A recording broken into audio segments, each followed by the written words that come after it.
Assalamu alaikum guys, and welcome to another episode of Smile to Jannah. Smile to Jannah.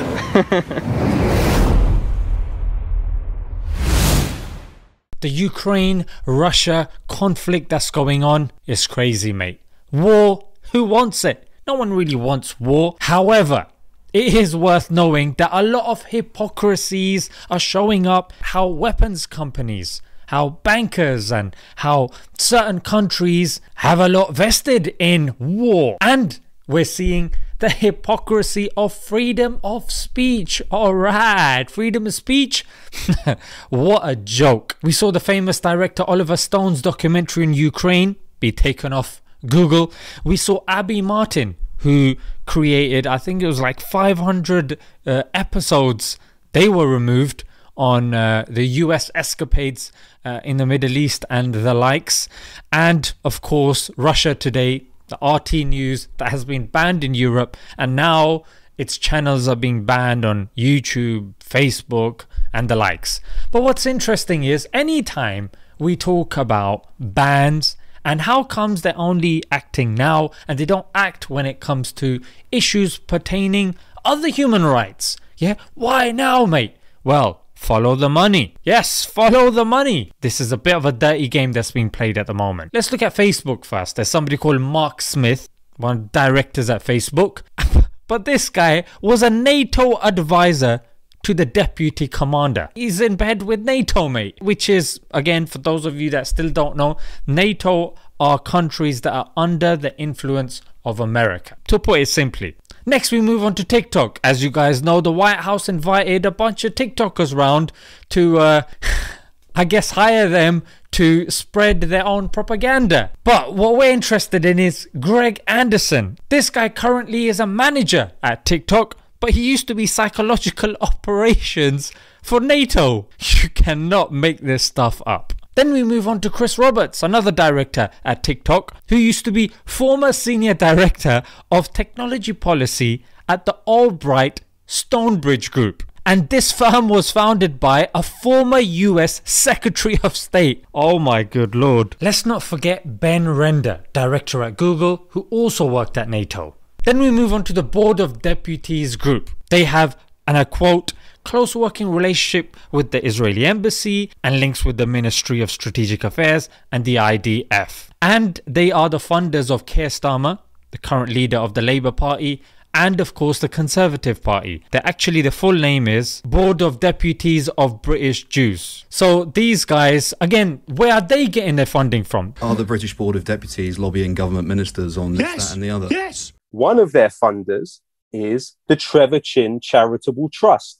We know that Trevor Chin is a key Israel lobbyist in this country and one of the major figures behind Israel lobby group BICOM. Trevor Chin also funds Keir Starmer.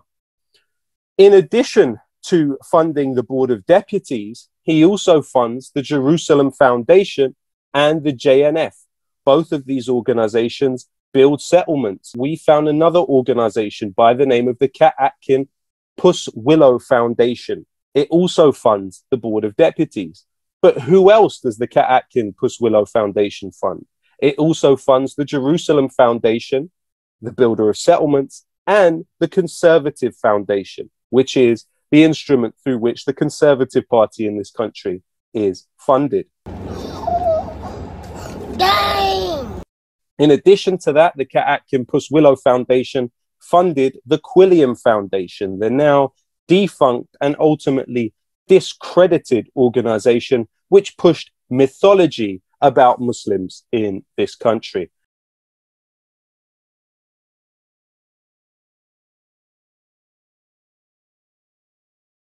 Like RUSI, Atlantic Council, Center for Security Policy, which gave us the Muslim ban, the Lexington Institute, Security and Defense Agenda, which is now known as Friends of Europe, Reform, a neoliberal think tank, the Center for New American Security, the Center for Strategic and International Studies, the Council of Foreign Relations, the Middle East Institute, and as I mentioned, the Brookings Institution. Okay, now that we know that all of these groups are linked with each other, that's why they're backing each other.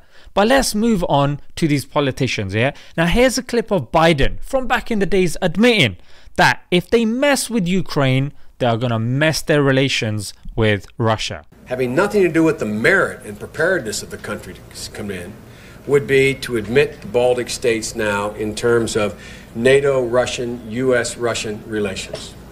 In terms of a vigorous and hostile reaction, I don't mean military, in Russia, it would be that. And here you can see the US has been after Ukraine for quite some time. CIA documents that just recently have been declassified show strong ties between US intelligence and Ukrainian nationalists since 1946. But not to forget, you might be thinking, flipping, what was Putin doing? Did Putin ever renege on a personal agreement he made to you? He did not. So behind closed doors, he could be trusted. He kept his word in all the deals we made.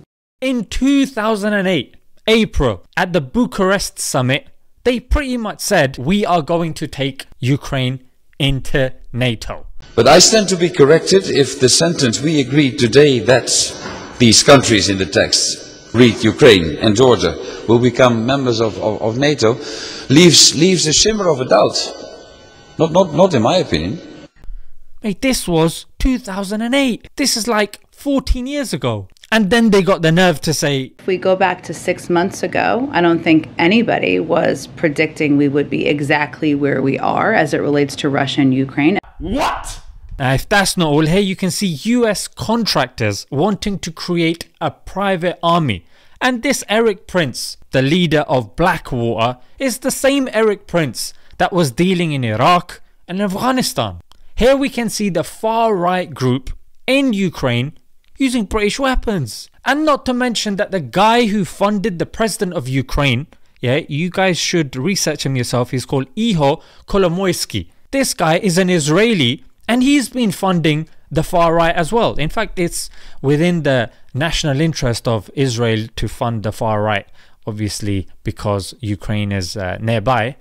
And if that's not all, here is the US Congress that has voted to remove a ban for them funding the far right neo-Nazis.